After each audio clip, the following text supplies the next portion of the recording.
Hi guys, I know I promised a video yesterday and I promised that I'd tell a funny story and be all bright and chirpy and everything, but I just didn't feel like making one yesterday, and I'm not exactly feeling bright and chirpy today. So in the interests of keeping this video diary about the whole COVID stage 4 lockdown, blah blah blah,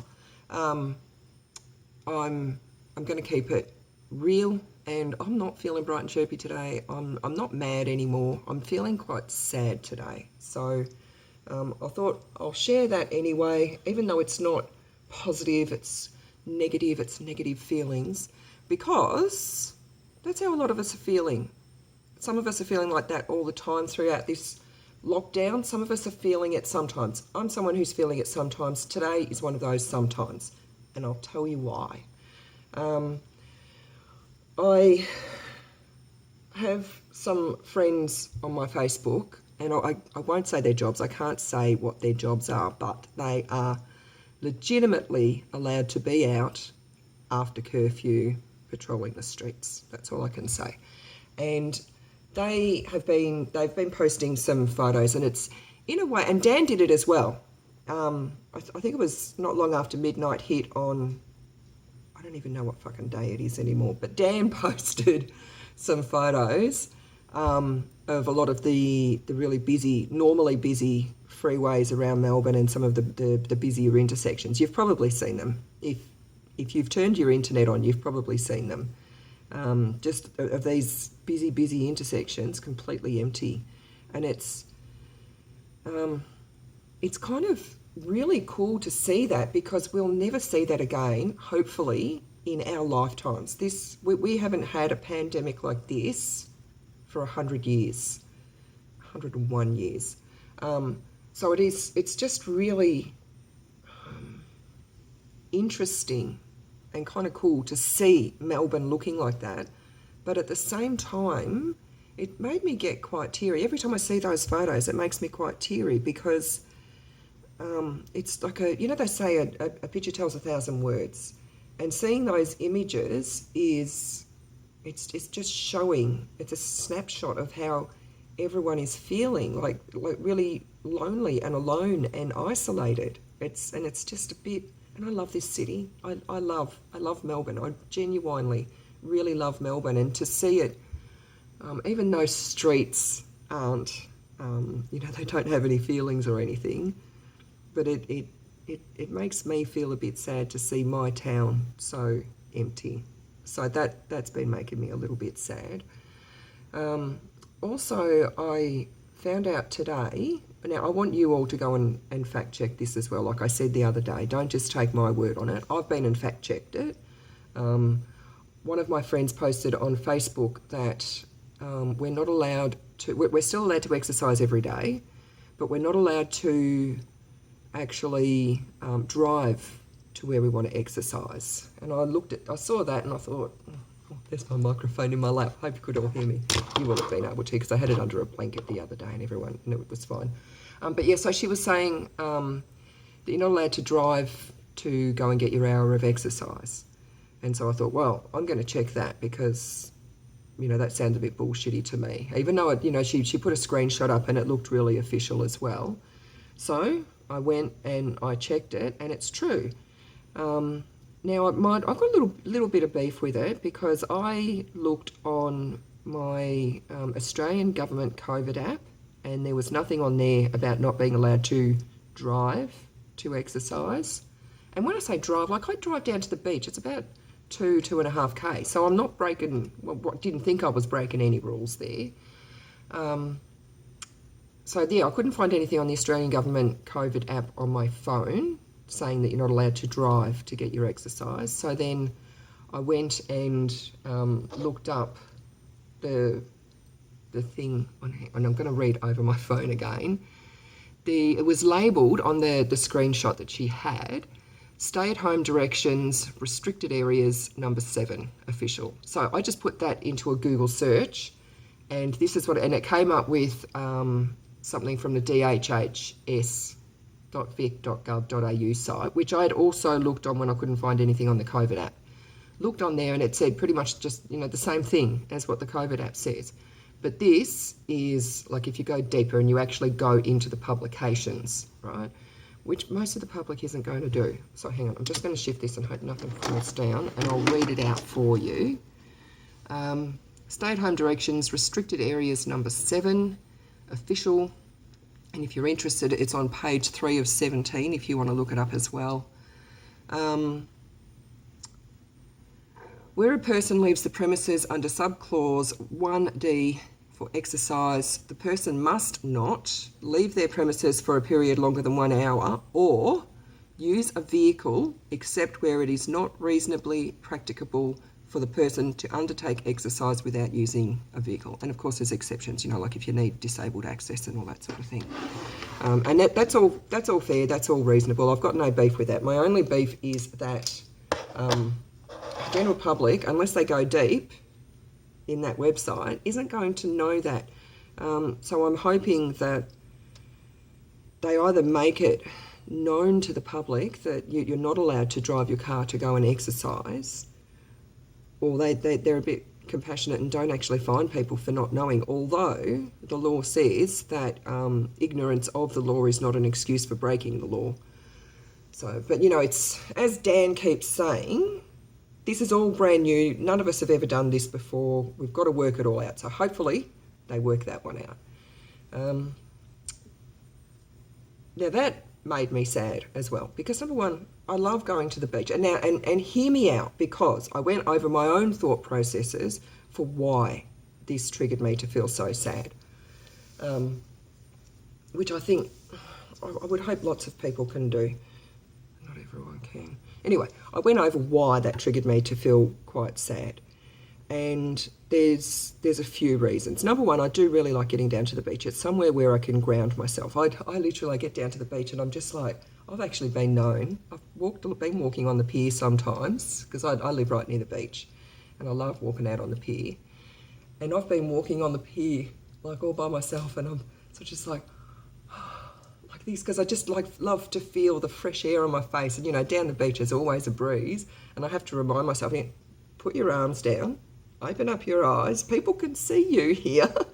But I really love it. I love to get my feet in the sand, or even if not, my skin in the sand, just to walk on the sand, and it really grounds me and really relaxes me. It's like meditation for me. So I thought, I'm not going to be able to do that for the next 5 or 6 weeks, but whatever. And I thought, no, it's still, because I can walk around the streets around my home.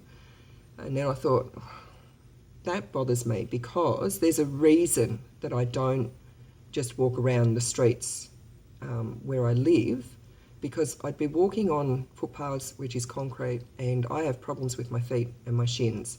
So if I went for an hour's walk every day on concrete, it wouldn't be very long at all before I got plantar fasciitis, which is incredible pain in the bottom of my foot, and shin splints, and then I wouldn't be able to walk at all.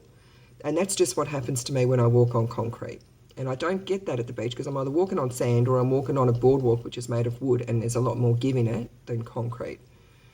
And so I thought, okay, well, there's 3 parks actually within really close walking distance to my house. So, I don't have to walk on concrete. I've got to walk on a bit of concrete to get to them, but I can walk on grass if I go to the parks. And then I thought, oh no, because the grass is quite often wet, I'm going to get wet feet. And then I thought, no, well, that's a bullshit excuse as well, because quite often when you go to the beach, your feet get wet because you walk too close to the water. So I thought, okay, well, that's a silly excuse that I can throw out. And then it was still bothering me. So I went really deep.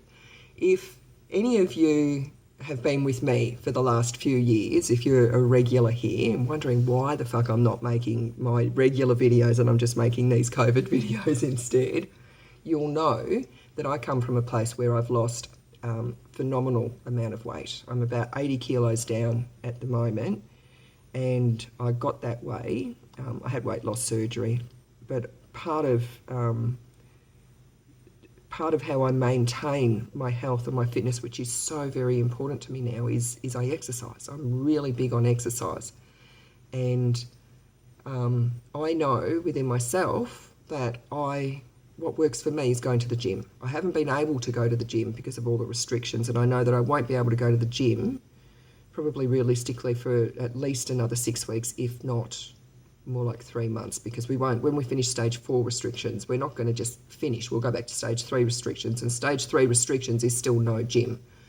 So the journey I've been on with all this weight loss has been a very, very difficult one, and I changed my entire life, and it's been hard enough not being able to go to the gym, and I need the gym. That's what I need to stay fit. And a lot of people say, well, just exercise at home, just go for walks around your house, around your streets.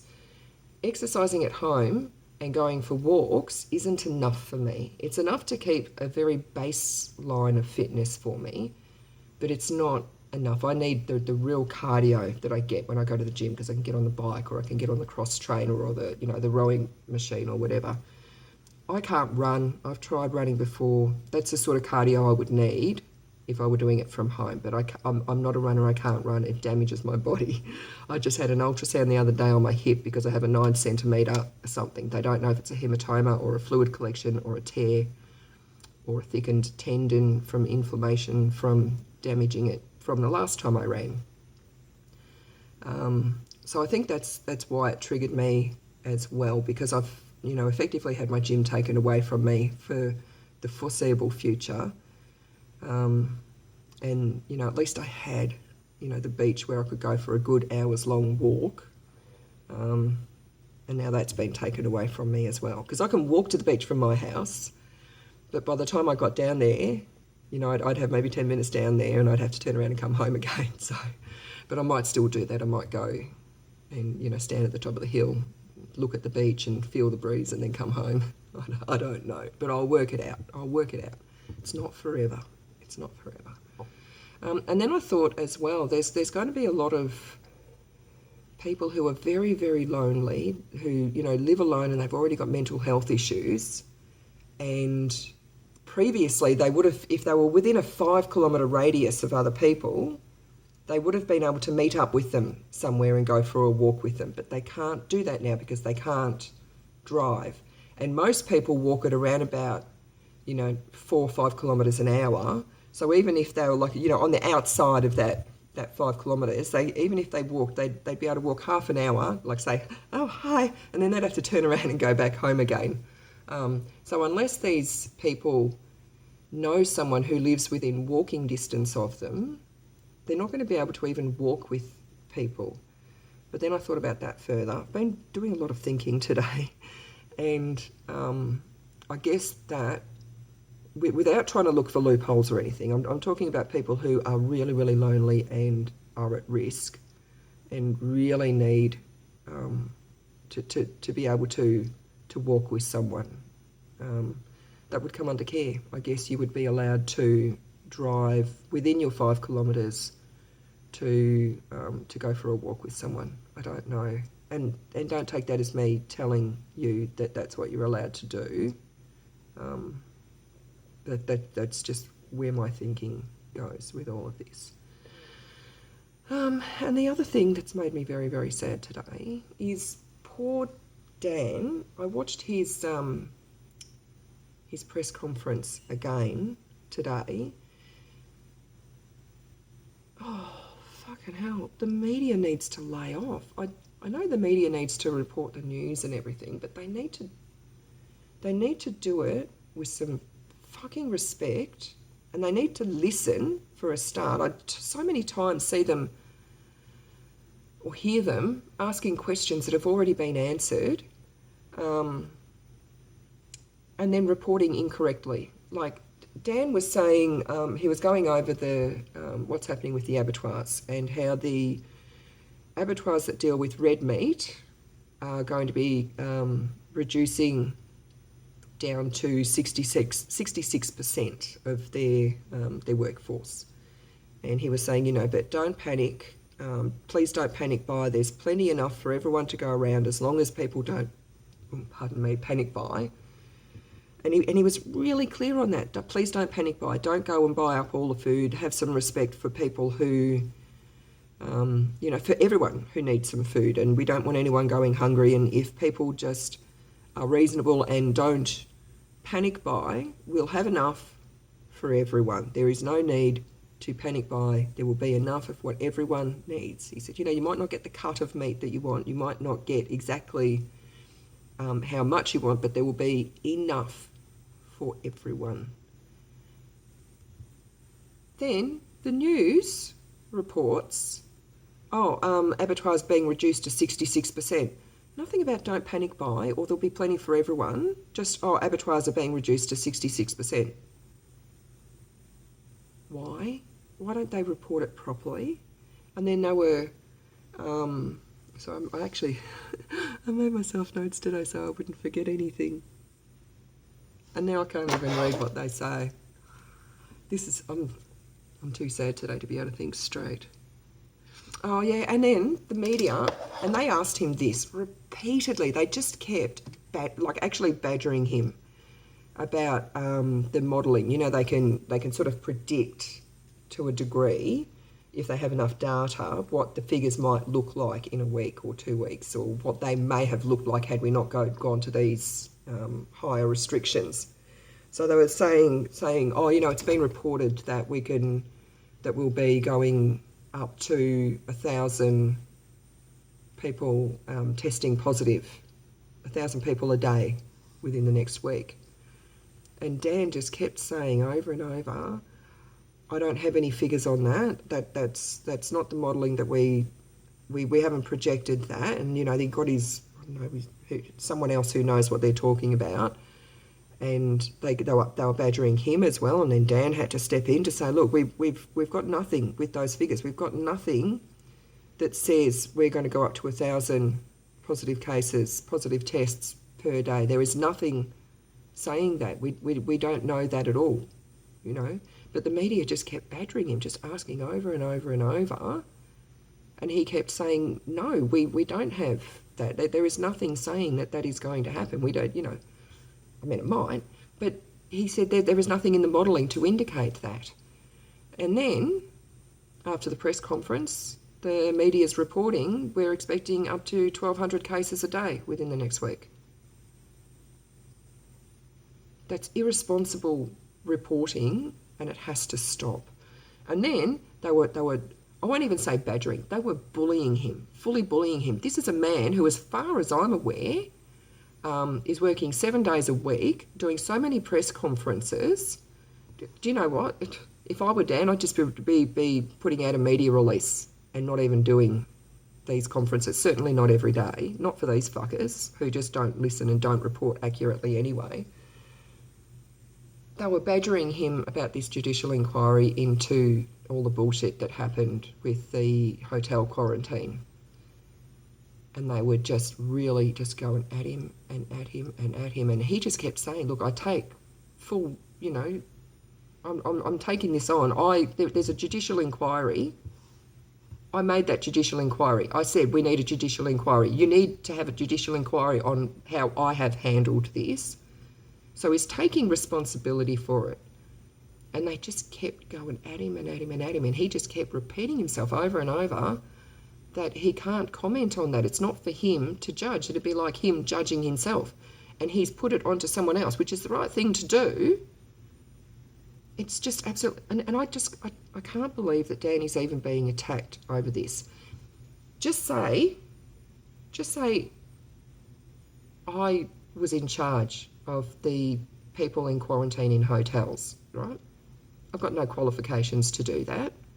And just say I outsourced it. I went to someone and hired someone to do the security for the people in hotel quarantine. I wouldn't feel the need to say to whoever I hired, it's important that you don't put your dick in all these people that you're guarding. That's a captain fucking obvious. Guarding people in quarantine, they're in there because they're not allowed to interact with people. It's a dead set captain obvious. Don't stick your dick in them. Don't go near them. And then now people are attacking Dan because they're trying to blame him for it and saying that he hired the wrong people or whatever. It's not like he's hired a truck driver to do surgery on people. You know, a truck driver wouldn't know how to do that unless he used to be a surgeon. But hiring people to do security for people in quarantine, they shouldn't need to be told that you don't have sex with them. It's common sense. I wouldn't have specified that. Yet the media's attacking him for it. That poor man, he looks like he's lost weight. He looks awful, absolutely awful. I feel sad for him every single time I see him on telly. He's doing so much. This has never happened in our lifetime, and people are attacking him over it. You know, initially it's, oh, Dan's not doing enough. Oh, Dan's doing too much. Dan's not doing enough. Dan's doing too much. And he's doing the best he fucking can. No one in our lifetime, literally no one in our lifetime, unless you know someone who is 101 years old and still has their wits about them, would be able to remember any of this. And even then, they would have been a baby. There is no one alive now who remembers the last time this happened, and certainly no one who had to deal with any of it. Dan's doing the best he can. And whether he's doing everything right or everything wrong or a combination of everything in between, he's doing his best in really, really tough circumstances.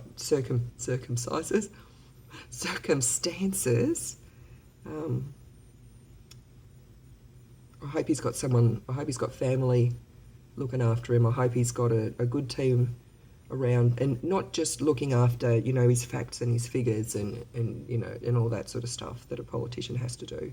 But I hope he's got a team looking after his mental and emotional well-being, because that man really needs it. And he's not the only one who needs it, you know, everyone's doing it really tough. But I really hope he's got people looking out for him and looking after him, and he's going to need a gigantic holiday when this is all over, as will we all. Anyway, that's all. I'm probably going to have a bit of a cry later on, get it all out of my system, and I'm not going to promise that I'm going to be on tomorrow with a happy, cheery video, but I'll try. If I can have a good sook tonight, I probably will be able to. That's it for now. So, you know, if you're doing it tough at any time, I feel you, and it's okay. It's okay to have bad days. Let yourself have your bad days, but just, you know, try to not let it drag out. Try to be positive. I'll be positive tomorrow. I'm just not today. So that's all. I'm done.